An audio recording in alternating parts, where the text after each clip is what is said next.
Кояшкай балалар бакчасына йөрүче сабыйлар кызыксынып төтеннән сакланырга ярдәм итә торган махсус коткару җайланмасын киеп карыйлар. Балаларны янгын вакытында үз-үзләрен ничек тотарга, кайсы номер буенча шалтыратырга буларга барсына да куркынычсызлык айлыгы кысаларында күзәтчелек эшчәнлеге һәм янгын сөндерү бүлеге инспекторлары өйрәтте. Мы сегодня будем проводить занятия о правилах пожарной безопасности, расскажем, как правильно эвакуироваться из здания помещения садика, что делать при пожаре, по какому номеру телефона звонить.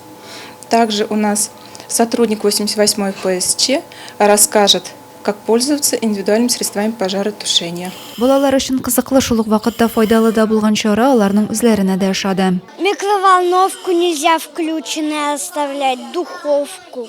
Когда взрослых дома нету, нельзя играть огнем дома. Кояшкай бакчасында ноябрь айы дәвамында куркынычсызлык айлыгы игълан ителгән. Аның кысаларында балалар һәм аларның әти-әниләренә янгын куркынычсызлыгы, юл хәрәкәте иминлеге, боз өстендә сак булуны искәртүче чаралар, аңлату эшләре алып барыла. Мы хотим повысить знания детей, их родителей, чтобы было поменьше травматизма на дорогах при пожарах. Чара ахырында бакчага йөрүчеләргә янгын куркынычсызлыгы кагыйдәләре язылган китап кыстыргычлары тараттылар. Бакча коллективына Бөтен Россия ирекле янгын сөндерү җәмгыятенең шәһәр бүлеге исеменнән рәхмәт хаты тапшырылды. Аделя Борханова, Александр Тимофеев, Юлия Казамарова, Зей хәбәрләре.